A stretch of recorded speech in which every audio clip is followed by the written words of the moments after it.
Welcome to We Run This Town podcast, the official podcast of Gulf Winds Track Club, serving our area runners for almost 50 years. Our podcast is designed to support our runners in the Big Bend area, whether you're a beginning runner or an elite runner, offering education, entertainment, and encouragement on all topics running. Let's get running with today's episode. Hello, everybody. Mickey Moore here, the host of We Run This Town podcast. Really excited to be back with you and have you listening today. Gulf Winds Track Club is really welcoming two wonderful partners today, and I'm going to get to them in just a second for our episode, The Great Shoe Debate. Not that they're really going to debate shoes. I think we all know how important shoes are when it comes to running in our community, but we are going to get into some things on trends and types of shoes and services offered here locally and to benefit all of our members. So we'll get to our guests in just a second, but before we go forward, I wanted to make sure I plug one of Gulf Winds Track Club's biggest events in town, and it's the Springtime Tallahassee 10K and 5K and 1 miler that's coming up at the end of March. So if you're out there listening, you're thinking about participating, go sign up today. It's a wonderful weekend event around the festivities of springtime. It's a little bit of a challenging course that starts, at Cascades and goes through Myers Park, and it's great. A lot of people out there cheering. If you see Tim Center on the course, avoid his offerings at his aid station by his house. And if you know what I'm talking about, you know what I'm talking about. But yeah, go sign up. Springtime 10K, 5K, and 1 miler at the end of March. So let me introduce our guest. Welcome, Scott Maphis. Hey, how's it going today? Running. Good to see you, Scott. And Max Haeberlin, Fleet Feet. Yep. Max is the operating partner, and of course, Scott owns the business over there at Cadence, and he has another one, Trail and Ski, that a lot of us here locally know about as well. So, yeah, exciting to have you two here to talk about shoes. Now, anytime a listener wants to come talk to y'all separately about shoes, they can do that because you two would probably talk for hours with them about shoes. Is that fair? Yeah, most definitely. Yeah, because we need them in running. But today, we're going to condense this a little bit, like you talked about in the intro. We're going to talk about some trends. We're going to talk about some challenges. We're going to talk about types of shoes and some other things. So, but first, I want to give you all an opportunity for our listeners just to learn a little more about your background, kind of how you got into running a store. So, I'm born and raised here in Tallahassee. Went to high school here and played tennis and baseball locally, not at a really high level, but a level, recreational level, and worked at Publix 22 years, and so was dealing a lot with inventory and selling and managing people. And when I moved beyond that, one of the places that I was looking around at purchasing an existing business was the Trail and Ski store.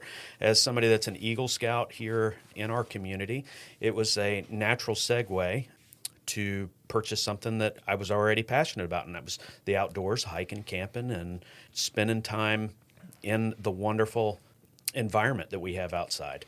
And so, about 4 years in to running the Trail and Ski store, the local existing specialty run store, Capital City Runners, goes out of business. And so I drive over there and I hire their manager, and we picked up a whole bunch of running shoe brands and started pretty much taking care of that run customer.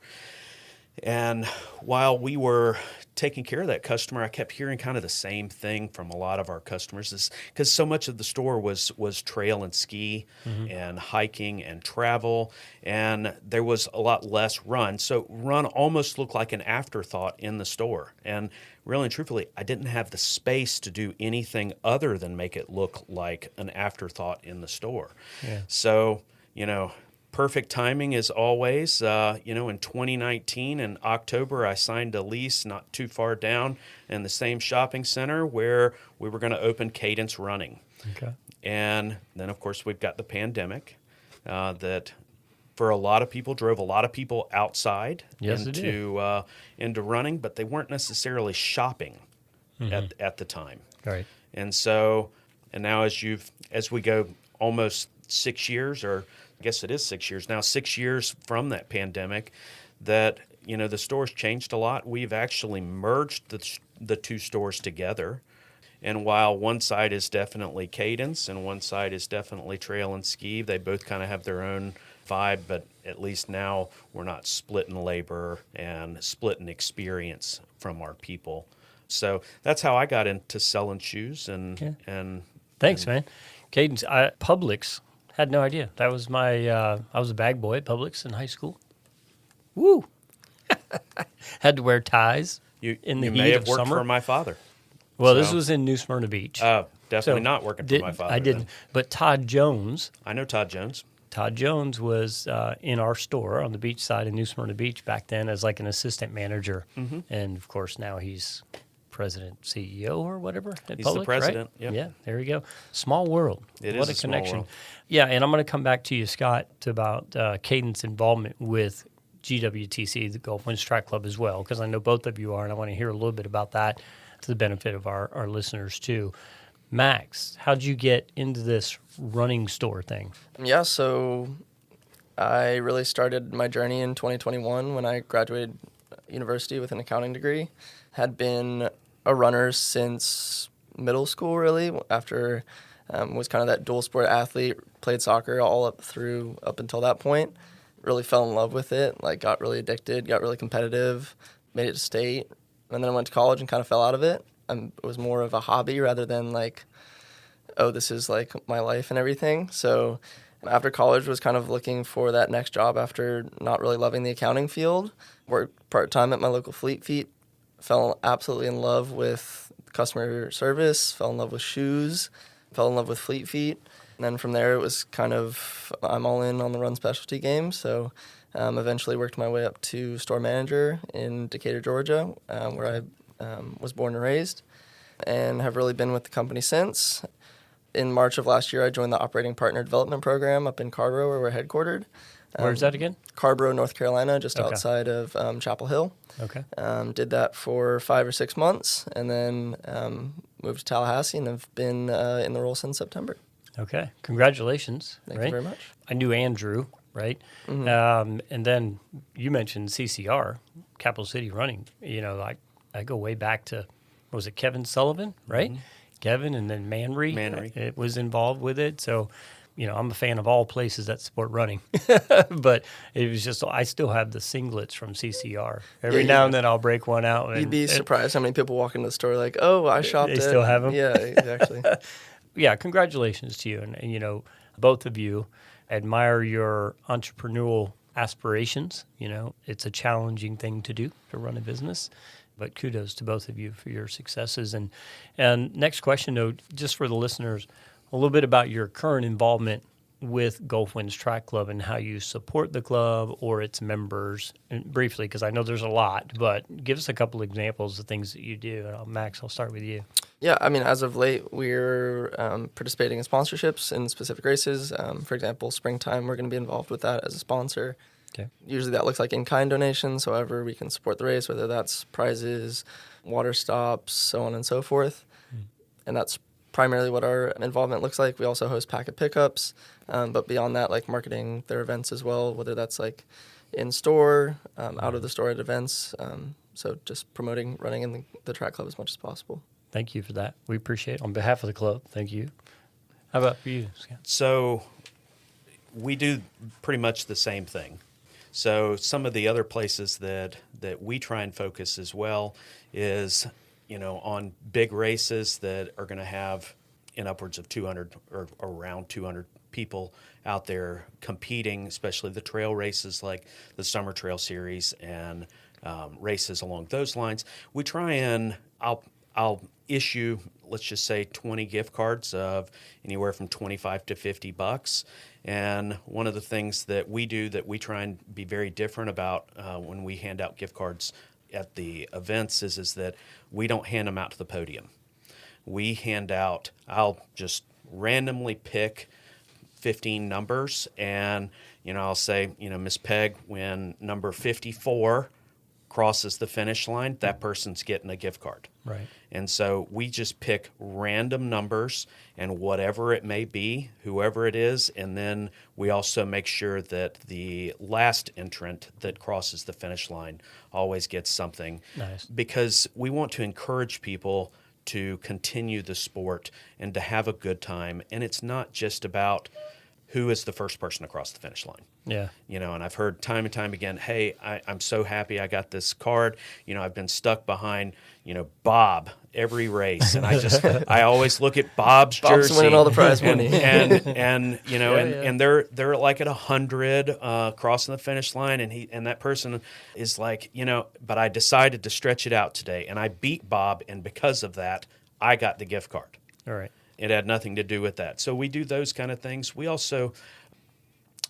do a lot of on-event. So like Palace Saloon's coming up. We'll be at Palace Saloon. Mm-hmm. We partner very heavy with the high school cross-country races because that's an excellent opportunity for our store to build long-term customers in our community because it's not only the kids that are running, but the parents that are there watching. That's right.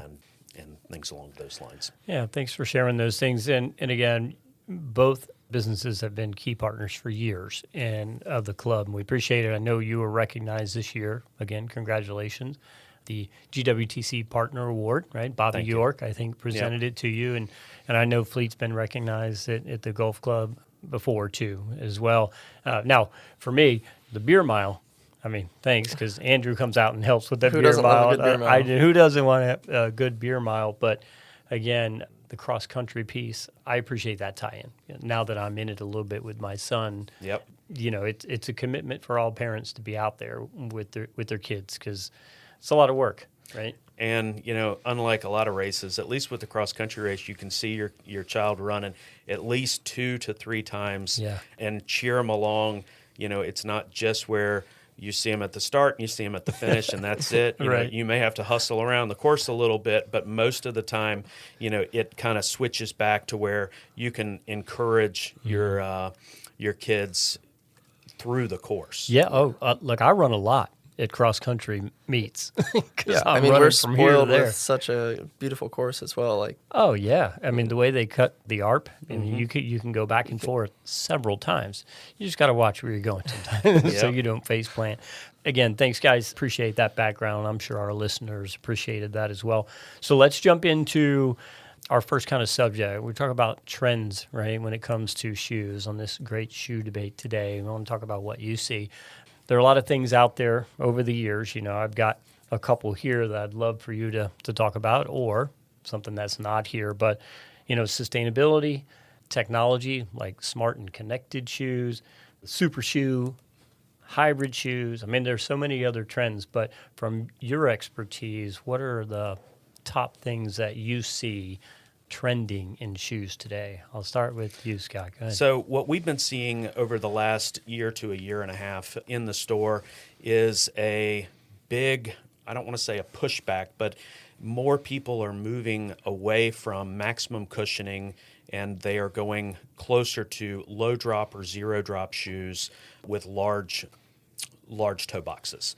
Brands like Topo Athletics and Ultra have really come on very strong at our store over the last year and a half to 2 years.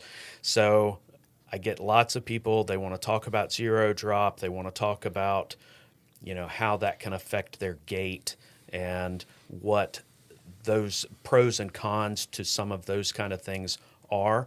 And then the other side of that, back to that maximum cushioning, the other trend is the buzzword is they want to talk about carbon plates. And it's a very niche market, and if that's your running style and the way that you are, you can see dramatic gains in your times. Okay. So let's separate those two and dig a little bit, right? So that drop, if you're going from cushioning to zero drop, right, the primary difference there, how is that going to impact me from a performance standpoint, comfort standpoint? What is the reason of the transition? Sometimes it has to do with trying to alter somebody's gait. So as you reduce the amount of drop in the shoe, if they are a heel striker that is attempting to be more connected to the road, they want to be more efficient, and they want to be a midfoot striker, reducing the drop on the shoe will move their impact further forward in their gait. Okay. And for everybody listening, go ahead and give us the definition when you're talking about the drop here, So what it is. So drop is it's just a old school right triangle. Okay, so the top of the right triangle being the heel and the bottom being where our toes are, and it is the difference in height of the stack from if you were to cut that shoe right in half and you were to take like a measuring device and measure how thick the heel is at the stack height of the heel cup, and then you were to look at the stack height of the forefoot. It is the difference in, the industry looks at it in millimeters, even though we are in America, but it is all looked at in millimeters. And so like average drop in America for shoes is 8 millimeters. Okay. So And we've seen that number come down over the last couple of years. When I started fitting shoes, it was 12.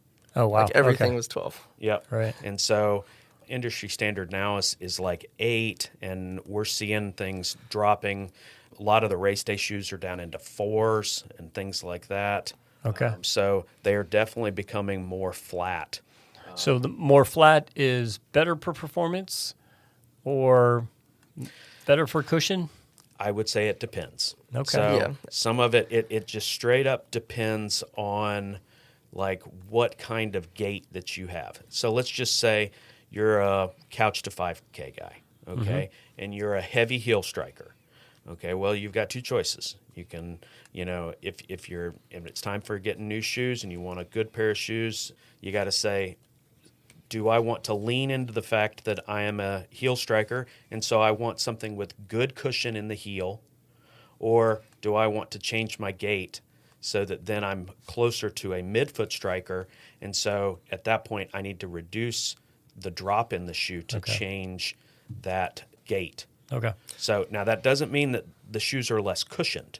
There are still maximum cushion shoes that are zero drop. There are still close to zero cushion shoes that are zero drop. It is not a cushion amount. It is a shoe angle amount.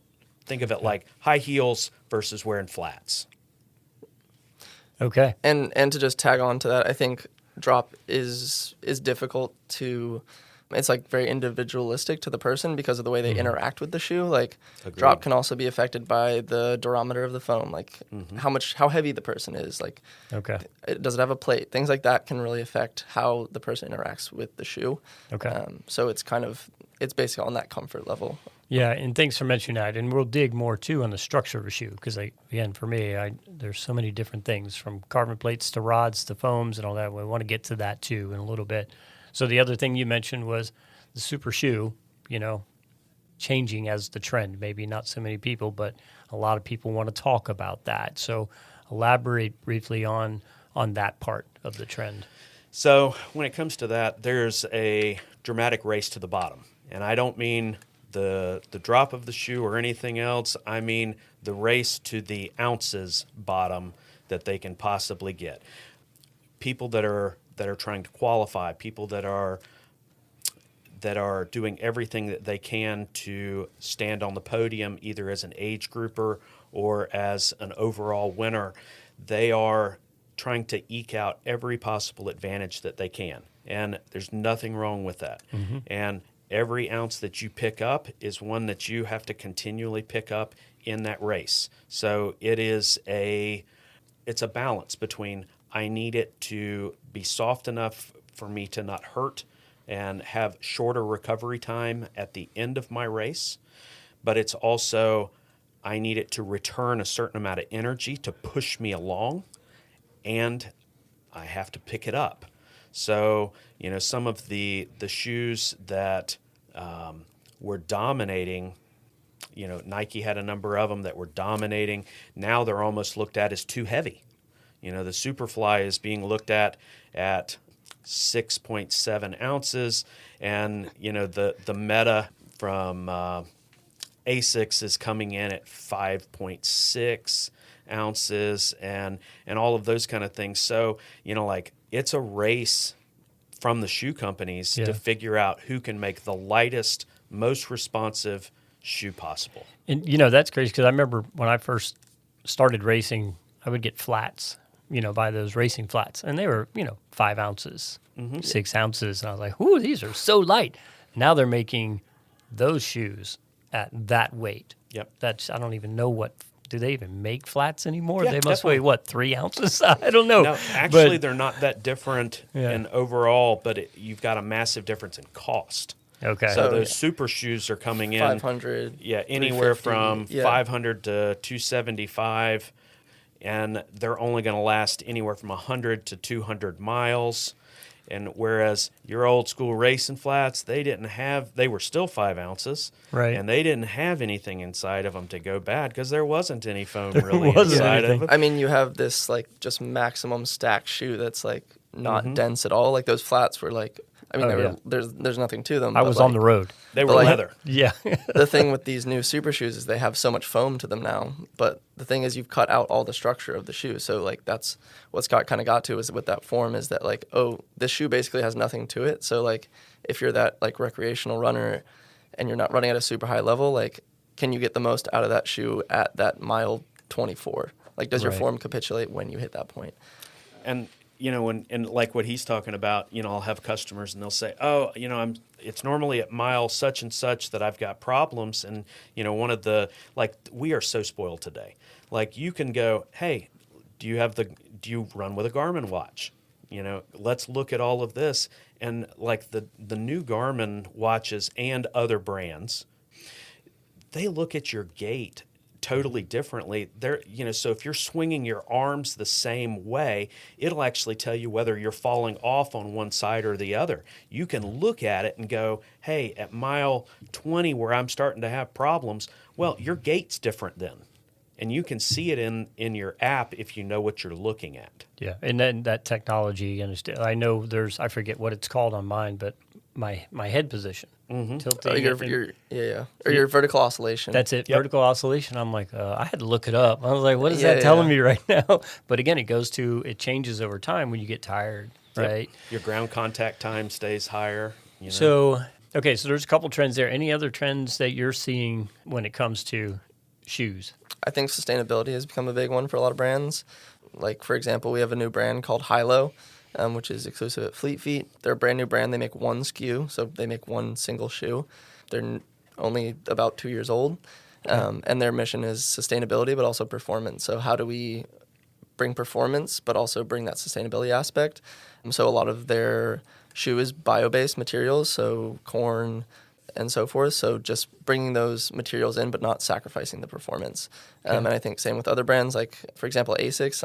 If you look on the inside of the shoe, at least with the newer models, you can see the carbon offset or carbon impact. So I think a lot of brands have headed towards that. I mean, there's of course always more that they can do, but at least making it aware to the consumer. And again, I'm a little naive to the performance impact there, but I imagine the goal is be sustainable, but not change the performance for people using them. Don't sacrifice. Are those numbers out there yet on that shoe, the one you mentioned, the new shoe that you mentioned, or how long would it typically take to kind of see if it's still working in the marketplace, if you will? I mean, I think it's done well for Fleet Feet so far, so it is very promising, and I think it's something that other brands could possibly follow.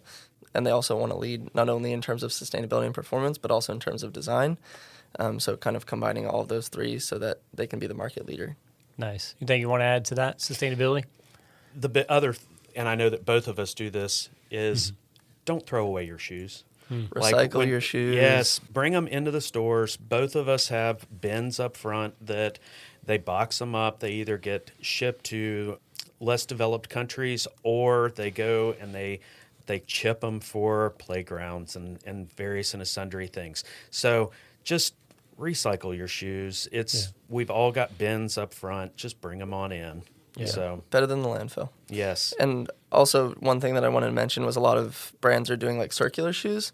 So they'll sell you a shoe, and basically, I think On has this, for example, you buy it as a subscription, and they send you a shoe, and then when the shoe is worn out, you send it back to them, they recycle it, and then they send you a new pair. So creating that circular loop. A lot of clothing, lines have that, right? I mean, subscription things, they send you one every month or whatever. Rent the runway. No thanks. Yeah. But only other thing I wanted to ask you too about when it comes to trends or even challenges, counterfeit shoes. Is that a thing? Is that something that at your local level that you deal with, or is that a thing in the industry that you see as an issue? So I don't see counterfeit shoes. Okay.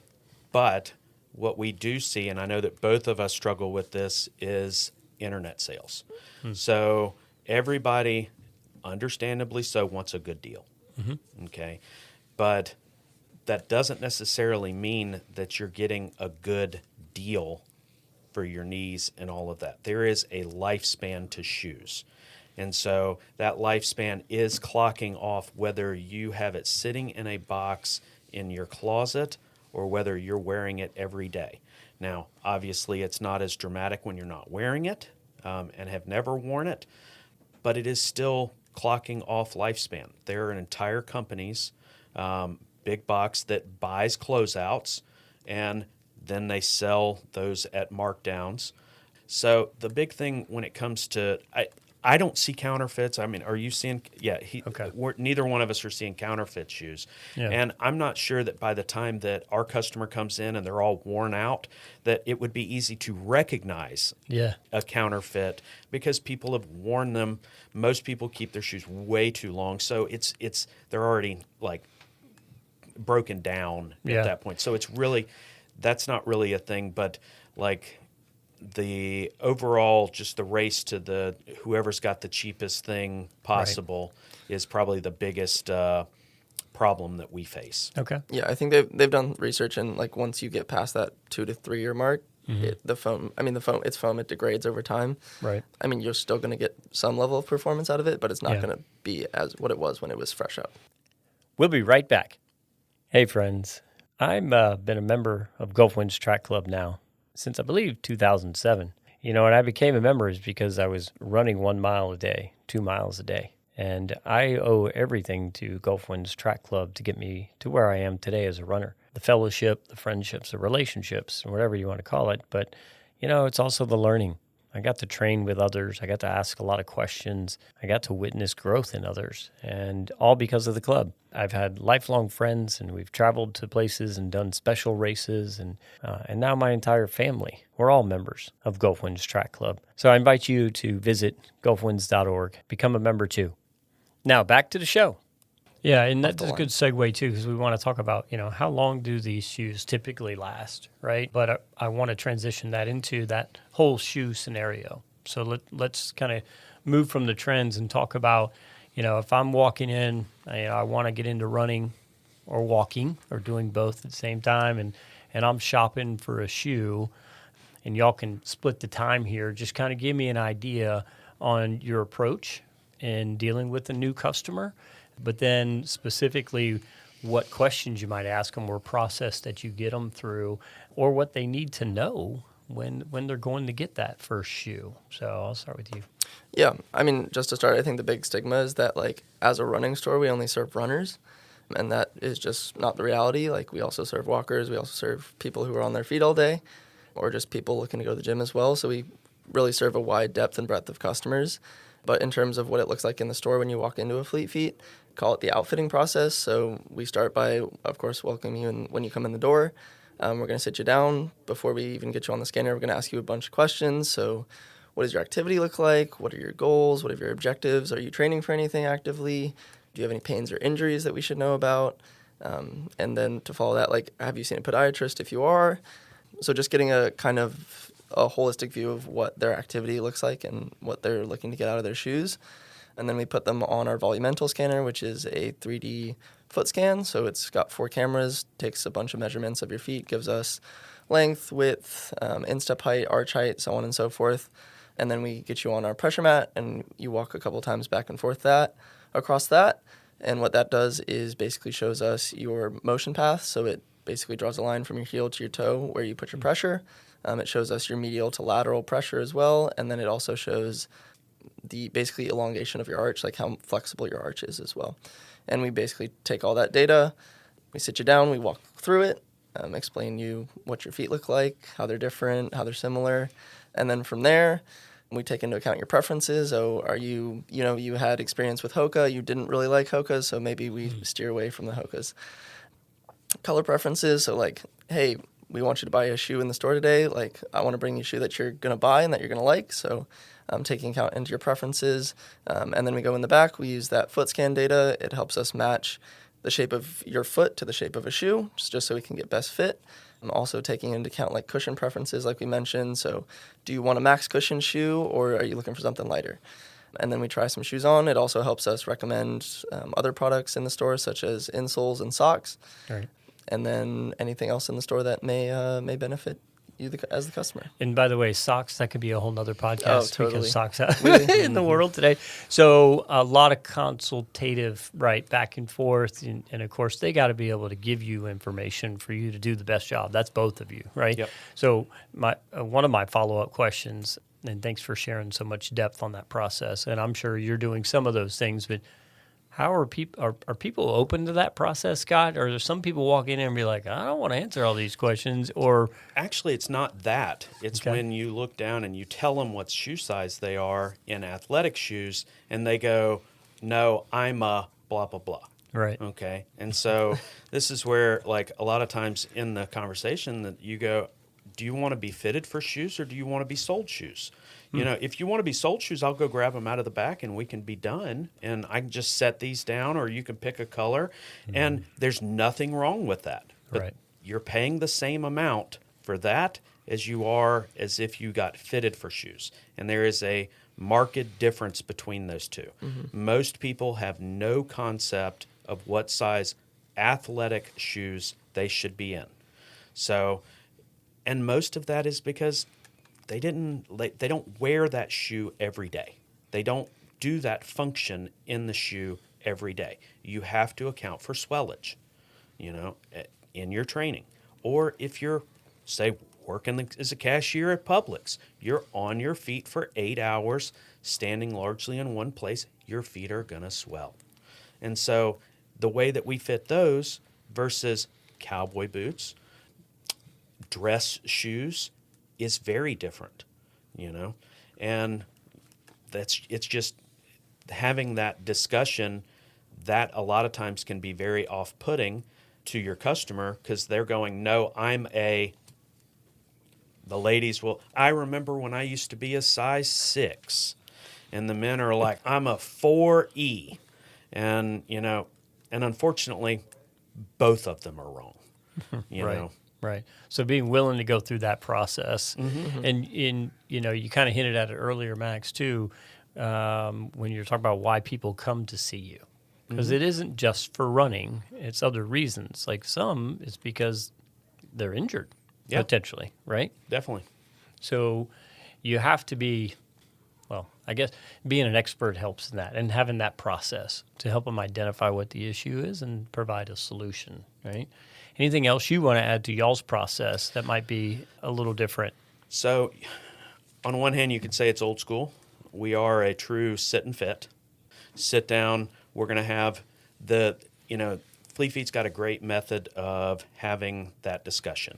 And there's nothing really and truthfully I can add to the questions that he's defining.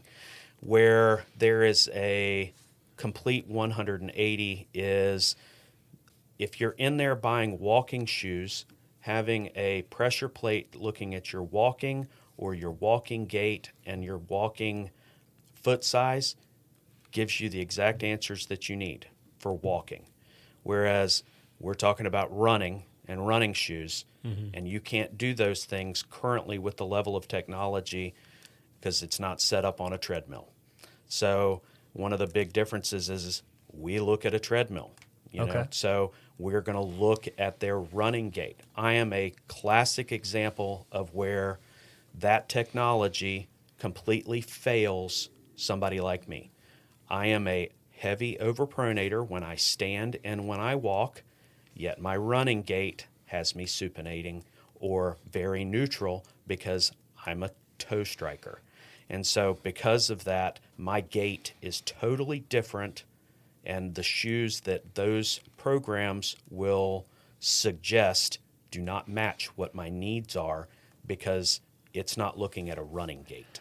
Good point. So I'm visualizing what you just tried to describe, right? Pronate, supinate. So for our audience who's trying to do the same thing, define those two for everybody listening. So if you are running or walking, when you get about 80% weight bearing on whichever leg or foot that you're getting ready to push off of, your ankles are not in line with your knees and your feet. So an overpronator shifts to the inside, their arches flatten out, and a lot of times people that are heavy overpronators really and truthfully have overly flexible forefoots and they have weak ankles.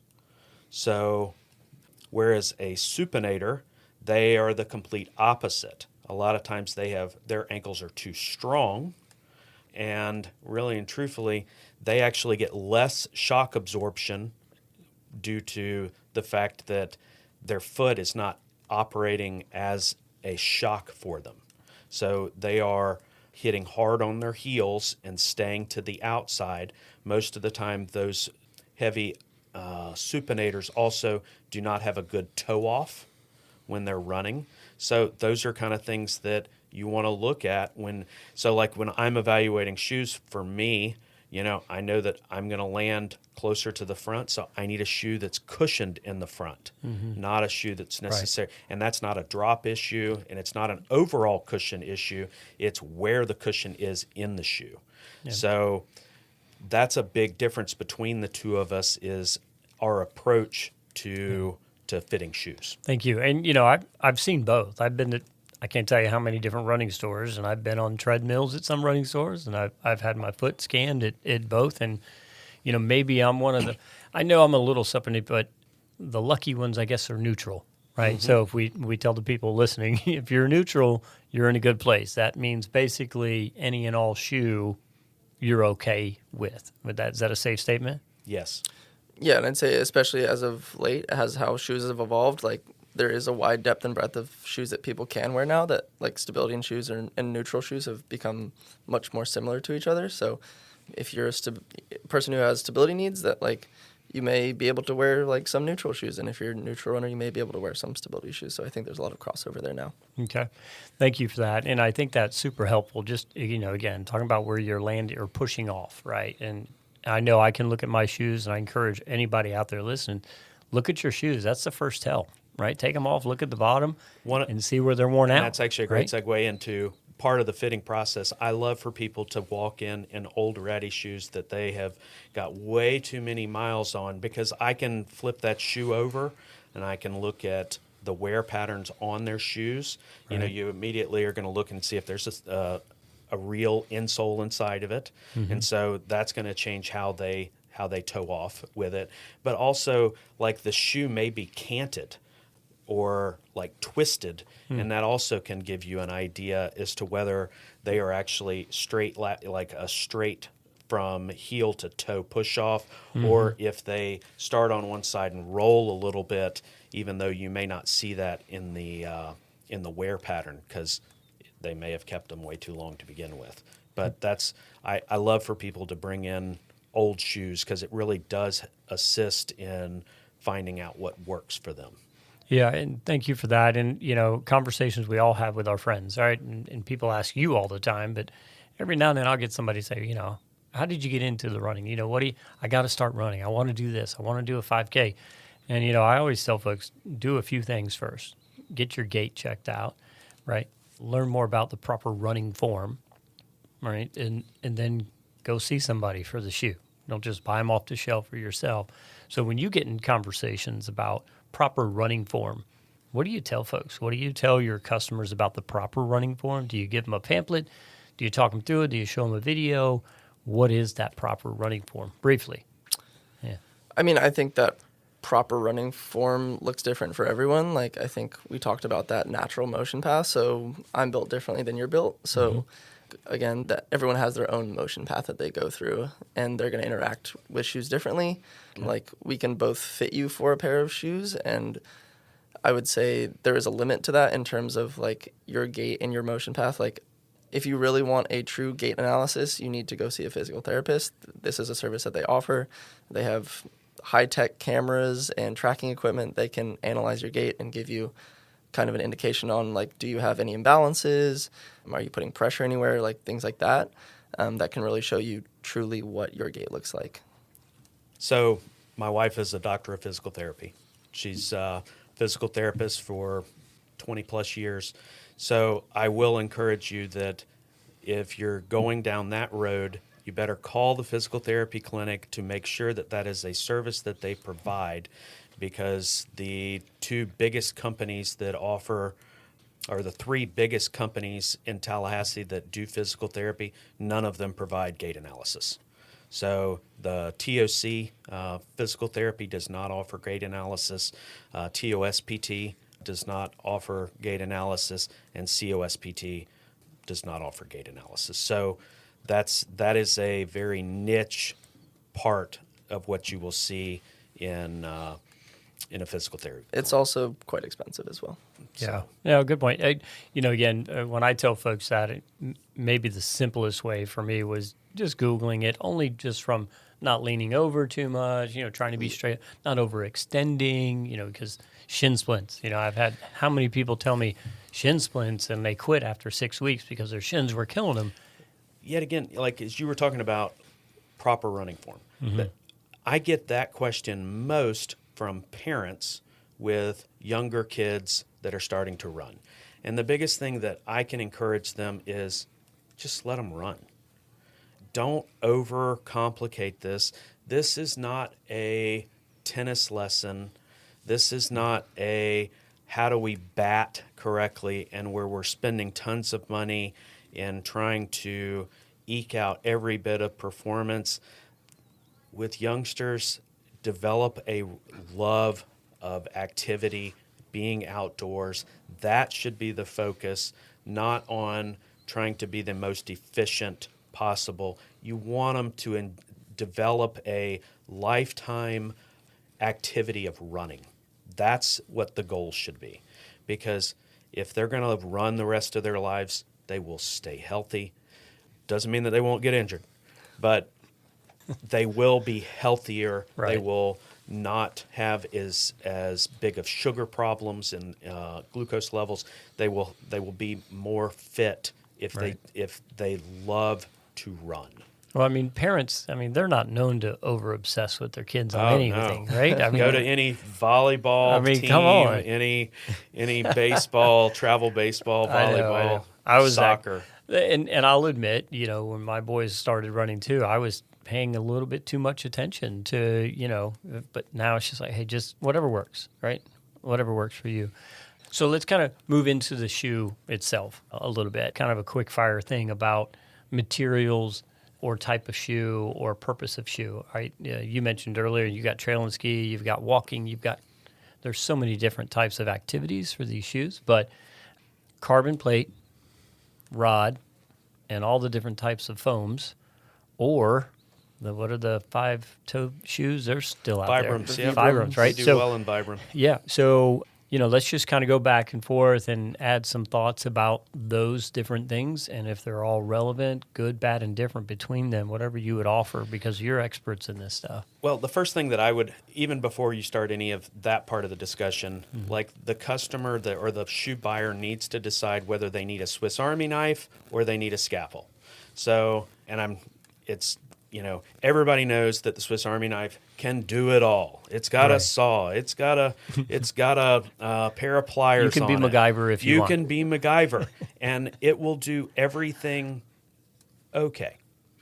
But if you're somebody that is leaning specifically into a specific sport, a specific event, that's where you need to start really kind of saying, I need something to do a specific function. I'm doing marathons and half marathons. My long run days are now significantly longer because I'm training for that marathon. So it's one of those that I need it to be able to handle 30 and 40 miles on a long run day. And so that's a very different application than somebody that needs something for where they may be buying a trail running shoe, but they're really just hiking it, you know. So before anything else, like you've got to kind of narrow that down. Okay. So let's start with carbon plate. If I want a carbon plate shoe, what typically event or thing am I using it for? What's a typical customer for carbon plate? I mean, I think carbon can take a couple different forms. You have your super trainer, which is a slightly more durable version of a racing shoe that's going to be maybe a little bit heavier, maybe won't have that, like we talked about earlier with super shoes, like that stripped downness to it. That's going to be great for those long runs. It's going to be great for a workout, that kind of thing that you're going to slot into your rotation. So when we think about shoes as runners, I think about that rotation. Okay, you've got your long run shoe, you've got your workout shoe, you've got your daily trainer, you've got your recovery shoe. Like, you can build a rotation with as many shoes as you want. It's going to be a matter of how much do you want to spend. Sounds like I could have a closet of shoes is what you're getting to, I mean, you should see right? my closet. It's insane. But it's really the level of investment that you want to have in your footwear. Like, do you want this super specific shoe, or do you want something that really does it all? And whether the expectation is I'm truly competing or I'm having a great time. Do I need this $300 shoe if I'm going to use it a couple times a year? Do I need that $300 pair of shoes that's only good for 3 marathons? Okay. So then rod being different, what is the primary difference between me getting a shoe with the rods now versus the carbon plate? What is the key difference there? I'm actually not very familiar with rods. So rods, you'll just see Adidas is the brand that has their carbon rods. They use different materials. You'll see that in their super trainers and other shoes as well. It's supposed to mimic like the metatarsals in the foot. So that's kind of their take on the carbon plate. Supposed to provide the same benefit though, energy return. Exactly. Right? Okay, Yeah. for those who want to probably be competitive. Yeah. And it's also, those plates and rods act as a stiffening agent. So it's kind of like a lever. When you press down on it, it propels you forward. But also it's a stabilizing agent. So like we mentioned, with these foams becoming so soft, it's going to help stabilize that foam and help you compact it evenly, especially if you have some imbalances. And are we seeing, too, the transition into trail with a lot of these plates and different foams? I've only really seen that Ultra's got one carbon-plated trail running shoe, and then it went away for 2 years, and it's back now. But I don't see the carbon plate being as big of a deal in trail running, whereas you see lots of nylon plates, which they'll still flex, but if you're going across tree roots and things like that, you're not seeing the big problems that you would necessarily see with carbon plates. Yeah, they're two totally different sports, so the person is going to interact with the plate differently. So we are seeing a lot of like pinnacle trail race products coming out, especially from the big brands, and we're seeing them spend more money on athletes. Like, I think the trail space is rapidly growing, which is exciting for the athletes and the fans of trail racing. Yeah. But yeah, I think we're seeing that kind of super shoe era come to the trail space. Yeah, I've seen somewhere it's called hybrid, almost a hybrid trail, right? Because they're trying to get them a little bit different. I have the Terex, and I can tell they're new for me. They're still a little looser, right, when I'm landing versus my Peregrines that I have, the Saucony, which again goes back to purpose. What are you using them for? Get in the right shoe. Yep. So again, we could be here for another 3 hours, but I know y'all have a business to run, both of you. But I want to give, just another opportunity for each of you, when it comes to the great shoe debate, if you will, all things, educating folks, encouraging folks about shoes, whatever it is. What's a last nugget that you can share with our listeners when it comes to shoes, running shoes specifically, that they take away today? What would be your key advice? Most running shoes are probably made within 5 miles of each other. All those factories, and I'm probably exaggerating, but the majority of running shoes are either made in China or they're made in Vietnam. So almost everybody is making a good quality product. So don't get hung up on a brand and their advertising, because next year it may be a little different. And what works for you today may not actually work for you a year from now, as far as the foam may be a little bit different, a little bit older, maybe we're a little weaker, maybe we're a little stronger. So don't get hung up on the brand. I am more hung up on the fit and making sure that the shoe itself looks like your feet. Lots of people, I try and, put people into two different categories. We've got bricks and skis. You've got the guy that's got the brick foot, meaning it's really wide, but it's wide from the front to the back. They've got big heels and things like that. And then you've got the people that have, they're long and narrow. And so most people are in between those two and have a good fit right in between. And that's what most of the shoe companies are deliberately making shoes for, is the 80% of customers. So most of the shoes that you see that are marketed by fill in the blank are sold and fitted on a last to fit 80% of the customers. It's the 20% that are on the outsides that's where you can start seeing a difference in somebody that maybe I don't carry that shoe, but I've seen it and I know what it looks like, and that's the shoe for that person. Yeah. So going somewhere that is not big box and going to a true specialty store, whether it's Flea Feet or me, that all of our people know shoes. We look at lots of shoes. And so you look at, I am a pro at putting on a size 9 because and I'm not a size 9. Right. But I'm a 10.5. But Sure. I know what a 9 is supposed to feel like, because that's what most of the companies use as a try-on size when their sample size to show shoes. And so we can look at that and and rep speak, and I'm sure you've heard it as, well, that's just a sample. It's not actually going to be like that when we get it. But it probably is. I appreciate that. Thanks. That's some good advice. And how about for you? What's your last nugget? I mean, I think we're really in the golden age of footwear at this moment in time. Like Scott touched on, everyone is making bangers, really.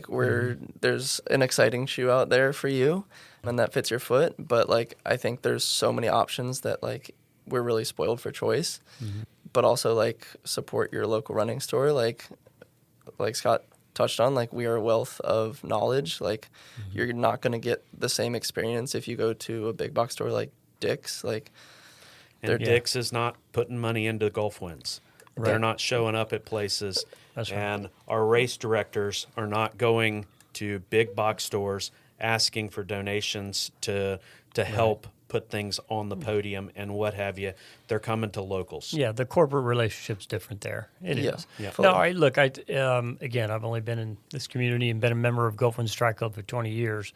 So I've seen a lot of these things. And we have the great shoe debate today. But I'd encourage our listeners to go visit the two of you and debate the shoe, right? Because that is the difference, right? Y'all have been great partners for all of our members or non-members, right? Y'all see probably more runners than we have in our membership thing. So it's all a family, and we do this together as a community, and that's why I appreciate both of you being here. So Scott, thank you. Max, thank you.